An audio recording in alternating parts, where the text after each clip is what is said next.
Hello, beautiful souls. How are you?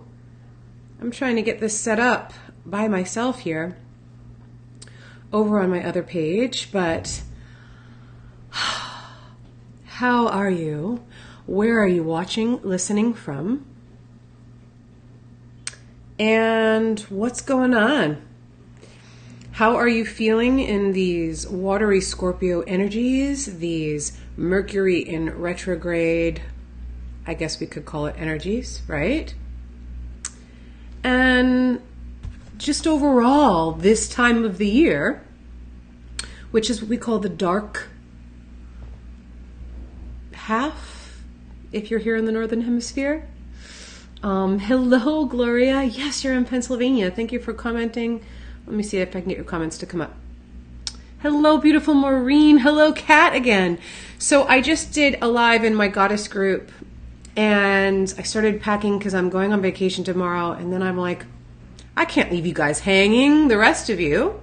So I pulled two cards, but before I talk about the cards and answer a question that came in and just help navigate these energies, because that's what I do. So for those of you that are not used to me or me coming on, my name is Tina, and I help you navigate life. I give you my insight, what I'm channeling, and you give it as an invitation for you to check in with what works and what doesn't, and make your own changes based on that. Yes, lots of transformation going on in Maryland and everywhere, right? So, and hello, Donna. I'm going to post a link in here I've never done a Black Friday special. I really haven't. I guess because I think in the line of work I do, it's like, to me that, I don't know, it's just weird. So I don't really want to call it Black Friday special. So you can name it. However, I'm going to put the link here. It's probably my lowest rate for readings ever. And I'm going to put it right in there. So if you are looking for some guidance, we're going to tune into what's going on with you physically, emotionally, mentally, and spiritually. I'm going to tune into all that. I'm going to do a beautiful sacred geometry card spread for you. Then we're also going to tune into what's going on depending on your questions, your relationships, if that's what you want, career. We can do all of it. We can even do a little mediumship. You tell me who you want to contact. And then, of course, we're going to be doing some healing around it. So I usually charge more than this. So this is my Black Friday special, but please, can somebody come up with a better name for it? I'm leaving for vacation tomorrow, so can you tell I'm already excited and I'm not going to have to wear this thing. I have heat, but I'm cold. So I just put the link in there, or look on my page for it. Okay, right now I'm only taking 10 people. The last 10, it went like that. So, yeah, we're just going to dive in. I'm going to help you. I'm going to channel messages and healing. Okay? So that's my little Black Friday special. However, let's get back to the energy here. Somebody wrote into me and they said, how do we get so stuck in our stories, our past, our pain, our emotions, and our thoughts? How do they weigh us down to such a degree that we forget who we are, that we just accept and embody this lower, heavier version of ourselves? And then we feel like we're slowly dwindling away. Sorry, I looked at your comments and then I'm like, it's a good question though. Can anybody relate? I forget that lightness is who I am. I get caught up in negativity and limitation. I become paralyzed by old beliefs and patterns. Can anybody relate? Because I'm going to put my hand up. 100%. So, struggle, addiction, hardship, and addiction doesn't necessarily have to mean what you think. An addiction can be you being a repetitive negative thinker, worrier. Okay? Oh, thank you, Gloria. Gloria said just how I feel. And I gotta tell you this, in these energies, I've gone through the roller coaster. I can feel like this too. And the duration of time where it keeps coming back is mind-blowing. So I want to show you the cards that I pulled, and then I wrote an answer too, to kind of help you in this time. And yeah, we'll go through it. So I got the growing card. Look at all those roses, which always tells me Mother Mary, Mary Magdalene, Sisterhood of the Rose, the Divine Mother or feminine energy period, but then it's saying growing. We'll get to what that means. And then we got higher thought. And look, going up the steps into the light. Okay, so let's just put those cards aside for a second. Remember the question that was sent in to me by an anonymous person that we all relate to. How do we get so stuck in the opposite, in the heaviness? Why does it seem like life gets harder? Anyone else out there thinking maybe on a regular basis, when does it get easier? I'm going to raise my hand again. Okay, so this is what I'm feeling is happening. And you're going to relate to it, and you're going to know it already, but let's just look at it through new eyes. Listen with new ears. Okay? Because not anything new, but what really is. Okay? But we're at a different space and time now. It's like we're running a marathon. And whoever runs it the fastest wins. Or at least our life is kind of set up that way, right? Whoever makes the most money, whoever is doing the most, they're the most productive, right? Or at least these are the things that we're taught, okay? We've been taught to accomplish, to win, to focus more, to try harder, to work more. What's the other one? Oh, there's another word that I can't think of it. Maybe it's a good thing I can't think of it. But anyway, we're taught, that we need to prove our worth. And I think it's a bunch of bullshit. Okay? Because we're not all wired the same way, which is what I just told the women in my goddess group. And all of this that I just said, all has to do with a addictive state of doing, of overdoing, of overthinking, of overprocessing. And then comes the overworrying and the overtrying. And it's a constant state of the masculine energy. Okay, this isn't a better or worse. This is just the fact.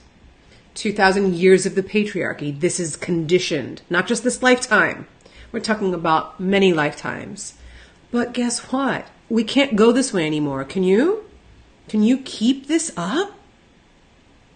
There's no room for being. There's no room for just being yourself and allowing whatever that is to be okay. I just spoke in my goddess group about, what if it's that you're a mess? Celebrate your mess, whether it's internal, external, or both. Because then what happens is, this is our day, right? All this doing. And then we go to sleep. We wake up, we start over the next day the same way. And it's become an addiction. We're completely out of balance. And we're completely out of alignment with our spirit. You cannot be in alignment with your soul and your spirit if you're striving so hard to be doing anything. You are worthy simply because you are in a body and you incarnated now. So you can't try to do something to be worthy. It doesn't work that way. But if you're not in a state of being, you're never gonna get there. Pun intended. So if we're in a constant state of doing, we're gonna always somehow be off track. We're gonna be out of alignment with our soul, our divinity, out of our internal nature, and we're gonna run on empty. And that's what's happening. We have completely forgotten who we are. And I know I'm going to say the, redundant or cliche statement. We're not human doings, we're human beings. But again, look, we're looking at it through new eyes, right? So how are we catering to the inner spirit? How are we slowing down? How are we embracing every aspect of who we are and co-creating our day in alignment with our higher self, in alignment with our angels? Centering, remembering, feeling. You guys, if we don't make serious changes, we're going to be lost forever. And we can turn on the news and see that. But we're not being shown a lot of what the truth is. So I'm not saying don't know what's going on, but have your focus be, what's going on right in here and how you can not cut off from yourself and your feelings, but reconnect to your emotions. Let yourself feel. So now let's look at these cards. You're growing, but are you paying attention to what is growing? Is the external world of the negativity growing? Or is the internal, eternal world that you're spending time to slow down, to be in nature, to be still, to allow the emotions to come up, to align with the sisterhood of the rose? I have a podcast on it. It's free. It's like 12 minutes. All my podcast episodes are. I'll post a link in there for that. Connect to the sisterhood of the rose, the lineage of divine feminine energy that's always allowing the darkness to be something that is celebrated, meaning all the qualities that come up as reverence, being reverent of them, and coming to a place where you're growing on the inside, which is going to mean so much more on the outside. And now when we look at higher thought, going up that stairway into the light, that's not striving to go be or do something outside of us. This stairway into the light is going deeper within, is having more time spent inward in meditation and in prayer, with family, in nature, being in a space where you're just being, where you're allowing that time to recharge, where you're not looking at what everybody else is doing, because social media sucks for that. It looks like everybody's so successful, making their 6 figures and sharing it. Who cares? You have no idea what their story is. But are you in alignment with what your story is? And is the story that you're putting out there to yourself or to the world even true? In other words, how can you go inward? And by going inward, come into a more full of acceptance of who you are and trust your inner spirit as the guide, as the answers. And learning what way life works for you. Even what I tell you is just a guide. So how can you trust this more? Okay? So gratitude's always a big one. I said this in my goddess call also. But just really moving into gratitude, even for the stuff you don't like. Get angry and be like, I'm so tired of my old freaking story. And I'm going to let myself express the anger right now. Thank you for this gift that in this moment, even right now, I'm looking at it through new eyes. And I have the capacity to hold my hands up and to speak and to feel. And those are all things that even right now I'm grateful of. I'm grateful for. And from this new place, I am now going to open up to a state of being and a state of an inward receptivity that's going to guide me. And I know it's going to take practice, and I know that it is not easy. But this is the whole new space that I am now going to operate from. And then I'm going to practice and practice and practice. Okay? So, growing and higher thought, all an inward journey. I posted the little link there for, I'm going to post it again. And then I'll find my podcast or on the Sisterhood of the Rose. Listen to it. It's free. If you go to tinaandbilly.com/podcasts, they're all there, or podcast, I'm not sure. tinaandbilly.com, click on podcast. Sisterhood of the Rose. It is so needed right now. It is so needed for you to be more in a state of being. I'm leaving for vacation tomorrow. You will not see me for a week because I'm going to completely unplug and just be. You want to know why? Because I need it. And if I'm feeling the way I'm feeling right now in this energy, I know that others are, because that's the way my life works. It's the way my life works. So if this was useful for you, please share. I'm going to be sending out a newsletter with these specials. This is my first Black Friday, or let's just call it, Love Friday. Sale, or not even sale, just special. Posting it again for you. And I send you so much love. So if I'm this amped up before vacation, can you imagine my live after? I can't wait. I love you guys. I'm so grateful that I came on. This is what fuels me. To be an ambassador, a light bearer, love activator for change, for reminding us who we are. Sending you so much love. Please share away.